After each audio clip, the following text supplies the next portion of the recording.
بہت شکریہ جی نادر بھائی، جن محترمہ کا آپ ذکر فرما رہے ہیں یہ ان سے بہت اوپر کی بات ہے، اور انہیں تو ایسی بات کرتے ہوئے تھوڑی سی احتیاط کرنی پڑے گی، کیونکہ ان کی تو اپنی قیادت کا مطالبہ یہ ہے کہ 3 بار وزیر اعظم پاکستان رہنے کے بعد وہ کہتے ہیں کہ مجھے وزیر اعظم آزاد کشمیر بنا دیا جائے، اور وہ بھی لوگوں سے مطالبہ نہیں کرتے کہ لوگ مجھے بنا دیں، وہ کہتے ہیں کہ میں اپنے بھائی سے کہوں گا، وزیر اعظم پاکستان سے کہوں گا کہ مجھے وزیر اعظم آزاد کشمیر لگا دیا جائے۔ تو ایسی باتیں انہیں زیب نہیں دیتی۔ وہ غور کریں کہ وہ جناب Bilawal Bhutto Zardari chairman Pakistan peoples party کے حوالے سے بات کر رہی ہیں، انہیں اپنے قد اور اپنی سیاسی بصیرت کے مطابق جو ہے بات کرنی چاہیے۔ وہ پنجاب کے اس ٹائم بڑے ذمہ دار عہدے پہ تعینات ہیں، اور اس قسم کی چیزیں جو ہیں وہ انہیں زیب نہیں دیتی۔ لیکن نصر مرزا صاحب، یہ جو کمپیریزن سر گلگت بلتستان کے انتخابات کے دوران بھی کیا گیا اور ابھی بھی کیا جا رہا ہے پنجاب اور سندھ کا، آپ ظاہر ہے کہ آپ کے بھی کچھ تحفظات ہیں، حال ہی میں ہم نے کچھ بیانات بھی دیکھے تھے، آپ سمجھتے ہیں کہ واقعی اگر کمپیریزن کریں تو پنجاب میں زیادہ ترقی ہے؟ نہیں، پنجاب کی ترقی تو نادر بھائی آپ نے دیکھ لی ہوگی کہ چند گھنٹوں کی بارش نے سارے انڈر پاسز بند کر دی ہیں، سڑکیں جو ہیں وہ دریا کا منظر پیش کر رہی ہیں۔ اور پنجاب کے رورل ایریاز میں اگر آپ چلے جائیں، بالخصوص میرے حلقے میں آپ اگر چلے جائیں اور آپ وہاں پر دیکھیں کہ کس طرح لوگ جو ہیں وہ ڈسلوکیٹ ہوئے ہیں، کس طرح سے مونسون کی ابھی آمد ہے، اور جو گاؤں پچھلی کوئی 1 دہائی سے دریا کے کٹاؤ کی زد میں تھے، آج بھی ان کے لیے کچھ نہیں کیا گیا۔ پچھلے سال یہی وعدے وعید ہوتے رہے، پورا سال گزر گیا ہے، کوئی بند نہیں بنایا گیا، کوئی رکاوٹیں نہیں کھڑی کی گئی، اور پانی آتا ہے اور تمام چیزیں بہا کر ساتھ لے جاتا ہے، اور سوائے فوٹو سیشن کے اور کچھ بھی نہیں ہوتا۔ اچھا، لیکن نصر مرزا صاحب، یہ جو بیانات تھے بلاول صاحب کے، اور اس کے بعد نون لیگ نے بھی بیانات دیے جس کا ہم نے ذکر بھی کیا، اس کے بعد شرجیل میمن صاحب کا بھی ایک بیان ہے، اگر آپ کی نظر سے بھی گزرا ہے وہ، تو انہوں نے کہا ہے کہ ہمیں معلوم ہے کہ کون فارم 47 پر آیا ہے۔ تو یہ شرجیل میمن صاحب سر کس کی طرف اشارہ کر رہے ہیں؟ پنجاب کی جو قیادت ہے ان کے حوالے سے، یا آپ کی انڈرسٹینڈنگ کیا ہے؟ دیکھیں، وہ تو ساری قوم کو پتہ ہے کہ فارم 47 پہ کون آیا ہوا ہے، اور جو لوگ اپنی گھر کی سیٹیں ہارے ہوئے ہیں وہ اس ٹائم حکومت میں ہیں، اور جو لوگ اسپیشل سیٹس پہ آئے ہوئے ہیں وہ سیاسی قیادتوں پہ تنقید میں مصروف ہیں۔ یہ تو آپ کے سامنے ہے، پوری قوم کو پتہ ہے کہ فارم 47 پہ کون آیا ہے اور کون نہیں آیا ہے۔ نہیں سر، ظاہر ہے کہ بہت سے لوگ ہیں مجھ سمیت جن کو نہیں معلوم کہ کون فارم 47 پہ رہے، اگر آپ بتا دیں تو۔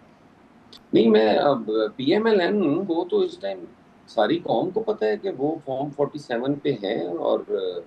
ان کے پاس تو سادہ اکثریت بھی نہیں ہے، چند سیٹیں ہیں ان کی، اور باقی تو وہ سارے ہی فارم 47 کے ذریعے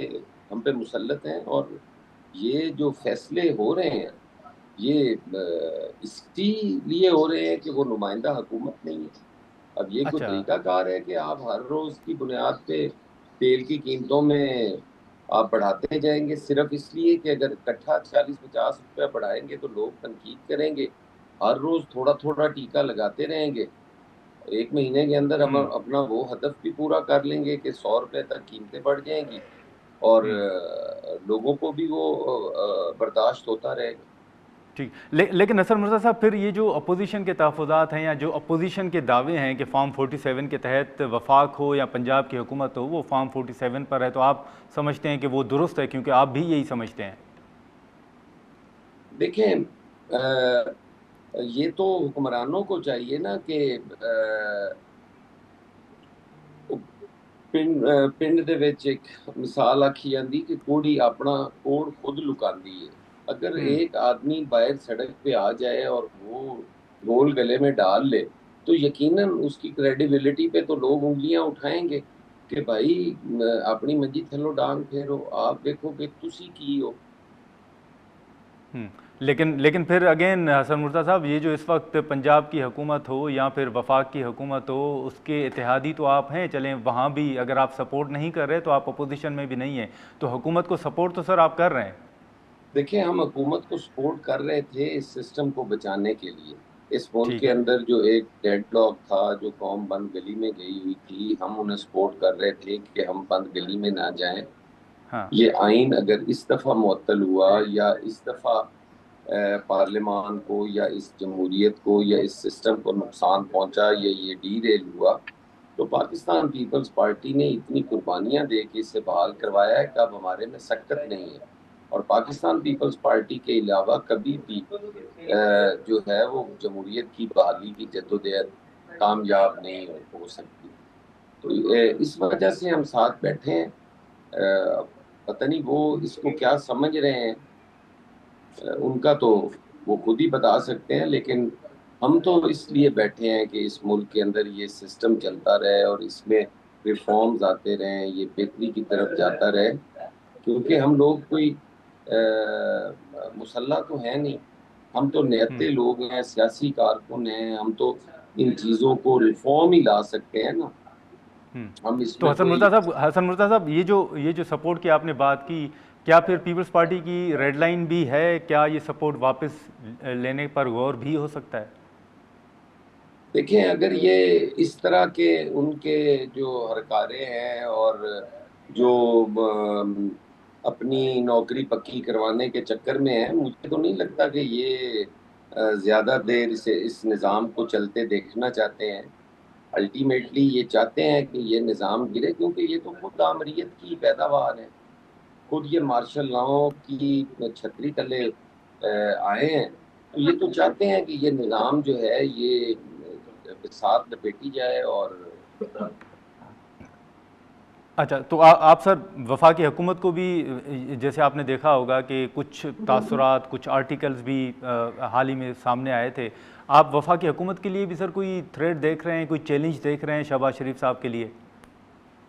دیکھیں، وہ بنسبت بہتر ہیں ان کی، وہ تھوڑے بہت سینسیبل ہیں، وہ تھوڑی سی چیزوں کو سمجھنے کی کوشش کرتے ہیں، لیکن یہ صوبائی حکومت تو بالکل اس طرح پرفارم کر رہی ہے جیسے انہیں اپنا گھر نظر نہیں آتا۔ وہ صرف چند سڑکیں اور چند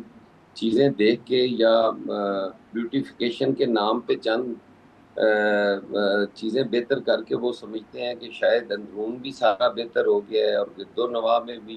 لاہور کے اندر آپ نے پچھلے دنوں دیکھا ہوگا ایک سکول گرا ہے جس میں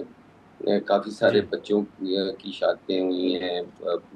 اموات ہوئی ہیں۔ پھر ایک اور سکول جو ہے لاہور شہر کے اندر، اس کی دیوار گری ہے، حالانکہ چھٹیاں تھی پھر بھی وہاں پہ پتہ نہیں کیا ایکٹیویٹی ہو رہی تھی، وہاں بھی ایک بچہ جو ہے وہ بیچارہ لقمہ اجل بن گیا ہے۔ تو اس قسم کی چیزیں تو لاہور میں بھی ہو رہی ہیں، کہیں پہ گٹر میں خاتون گر جاتی ہے، اس کے خاوند پہ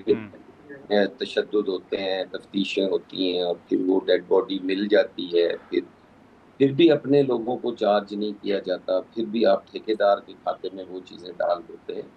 تو یہ ہو رہا ہے۔ ٹھیک ہے حسن مرتضیٰ صاحب، بہت شکریہ سر، آپ نے وقت نکالا۔ ناظرین، حسن مرتضیٰ صاحب کی گفتگو آپ نے سنی۔ اب ظاہر ہے کہ کشمیر کے اندر انتخابات ہونے جا رہے ہیں، اور اس کے بعد جو بیانات آئے ہیں اس پر پیپلز پارٹی اور مسلم لیگ نون دونوں جماعتوں کا ایک دوسرے کے خلاف جو بیانات ہیں ان کا سلسلہ جاری ہے۔ گلگت بلتستان کے اندر جب انتخابات ہوئے تھے تو اس وقت بھی یہی ماحول تھا، اور اس کے علاوہ جو اوورآل صورتحال تھی اس پر بھی ہم نے گفتگو کی۔ آج کے پروگرام میں اتنا ہی، اجازت دیجیے، اللہ حافظ۔